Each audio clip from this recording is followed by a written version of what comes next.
programang ito ay rated SPG. Striktong patnubay at gabay ng magulang ang kailangan. Maaaring may masiselang tema, lengguwahe, karahasan, sexual, horror o droga na hindi angkop sa mga bata. Nagimbal si Lilet at Ramir. Alamin natin. Welcome back sa aking channel. Mga kaganapan sa Lilet Matias.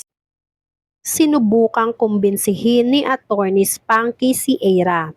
Dahil si Attorney Spanky na ang nahihirapan para sa nararamdaman ni Attorney Meredith sa lahat ng ginagawa ni Eira. Naiintindihan daw ni Attorney Spanky na hindi matatanggap ni Eira si Lilet. Pero wag naman daw pati ang damdamin ng sarili niyang mati ay maaapektuhan. Sinabi ni Eira kay Attorney Spanky na ilang beses na niyang sinabi kay Attorney Meredith na kahit kailan ay hindi magagawang tanggapin ni Eira na magkapatid silang dalawa ni Lilet. Pero pinagpipilitan raw ni Attorney Meredith, ayaw daw ni Eira na maging kahati si Lilet kay Attorney Meredith dahil alam ni Eira na magiging lamang ang pagmamahal ni Attorney Meredith kay Lilet dahil mas magaling sa kanya si Lilet. Sinabi ni Attorney Spanky na hindi porket pinipilit ayusin ng mati niyang si Attorney Meredith ang relasyon niya sa isa pa niyang anak na si Lilet ay mababawasan na ang pagmamahal niya kay Eira. Inaayos lang daw ni Attorney Meredith ang mga dapat ayusin dahil matagal siyang pinahirapan ng damdamin niya nung akala niya ay patay na ang anak niyang si Lily. Kaya ginagawa lang raw ni Attorney Meredith kung ano ang mapapagaan ng dibdib niya. Yun ay ang maging maayos sila ni Lilet para maging maayos na ulit ang takbo ng buhay niya. Pinamukha ni Attorney Spanky kay Eira na buong buhay rin naman ni Attorney Meredith ay nakaalalay ito kay Eira na halos pati kasamaan nga raw ng ugali ni Eira ay kinukonsinti na ni Attorney Meredith dahil mahal siya ni Attorney Meredith. Pinayuhan ni Attorney Spanky si Eira na baguhin ang approach kay Attorney Meredith. Hindi daw puro galit lang ang papakita ni Eira. Bakit hindi daw subukan ni Eira na iparealize kay Attorney Meredith kung gaano siya kaimportante nang sa ganon ay hindi na mangulila si Attorney Meredith kay Lilet. Mas lalo lang daw kasing nasasaktan si Attorney Meredith sa masasakit na salitang binibitawan ni Eira kay Attorney Meredith at sa anak nitong si Lilet. Kaya kumalma lang daw si Eira kapag ina-approach si Attorney Meredith. Malay raw ni Eira isang araw ay matanggap pa ni Attorney Meredith na hindi na talaga sila magkakaayos ng anak niyang si Lilet. At si Eira lang talaga ang totoong nagmamalasakit sa nararamdaman ni Attorney Meredith. At marirealize ni Attorney Meredith na hindi na nila kailangan pa si Lilet. Napaisip si Eira dahil may point naman si Attorney Spanky sa mga payo niya. Yun nga lang ay hindi kaya magtiis ni Eira na maging mabait kapag ayaw niya talaga sa isang tao. Kaya susubukan daw ni Eira kung kaya niya. Sa bahay ng mga engano, alam na ni Patricia kung saan matatagpuan ang asawa niyang si Ramir. Sa tulong ng kaibigan ni Trixie na si Hailey. Nakita raw ni Hailey si Ramir na napapasok sa isang kondo sa Pasig kung saan din tumutuloy itong si Hailey. Kaya malamang raw ay doon naglalagi si Ramir. Natuwa si Patricia dahil sa wakas ay magkikita na ulit sila ni Ramir at makakapag-usap.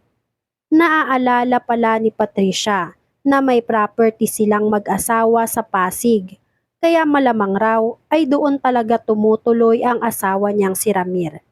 Nagkaroon ng pag-asa si Patricia.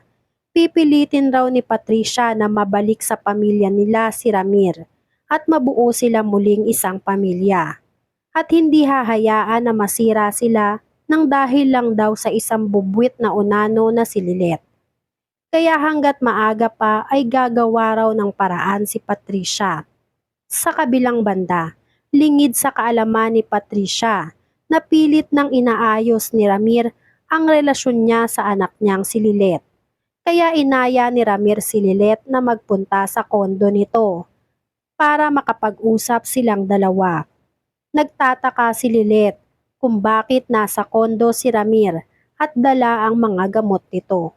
Napansin ni Ramir na nagtataka si Lilet, kaya ikwinento ni Ramir ang nangyari sa kanilang dalawa ni Patricia. Kwinento niya na kinulong siya ni Patricia sa bahay nila ng ilang araw dahil sa ginawa raw ni Ramir na pag-amin kay Attorney Meredith ng totoo. Kaya hindi na daw siya pinagkakatiwalaan ni Patricia.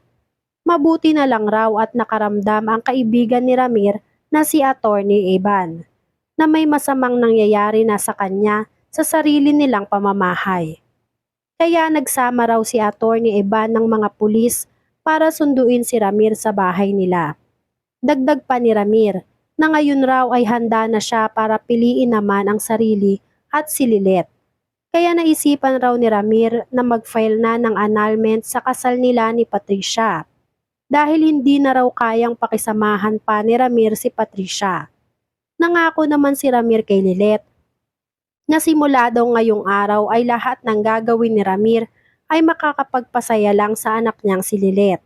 Para kapag dumating raw ang panahon, ay masasabi ni Lilet na proud siya sa tatay niyang si Ramir dahil bumawi ito sa kanya at ginawa na ang tama na hindi nagpapadikta sa asawa niyang si Patricia.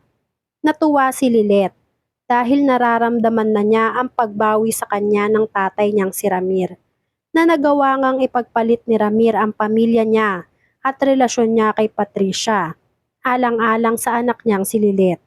Dahil alam raw ni Ramir na kahit kailan ay hindi matatanggap ni Patricia si Lilet. Kaya ang ginawa na lang ni Ramir ay umiwas at hiwalayan ang mga taong may ayaw kay Lilet. Nagyakap ang mag-amang Ramir at Lilet. Labis na naging masaya ang puso ni Lilet kahit panandalian lang.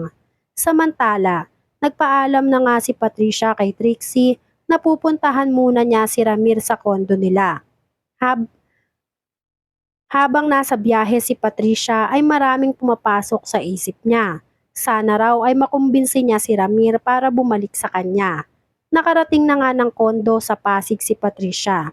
Nagmamadali siyang nagpunta sa unit nila Ramir. Pagbukas ni Patricia ng pinto ay kitang-kita niya si Lilet at si Ramir na magkayakap. Kaya hindi na nakapagpigil si Patricia at hinila nito ang buhok ni Lilet. Winagwag ni Patricia ang buhok ni Lilet. Habang sinasabi na si Lilet raw ang dahilan kung bakit nasira sila ng pamilya nila. Hindi naman nakapalag si Lilet dahil sa lakas ni Patricia. Tumawag na lang ng security si Ramir nang sa ganon ay may makatulong kay Lilet dahil hindi pa kaya ni Ramir ang katawan niya. Ano kaya ang susunod na hakbang ni Lilet? Susundin kaya ni Eira ang payo ni Attorney Spanky? Yan nga ang mga kaganapan at mga dapat nating abangan dito sa Lilet Matias. Kung gusto niyo pa ng mga ganitong klaseng video ay mag-subscribe at i-like itong video na to. Maraming salamat po.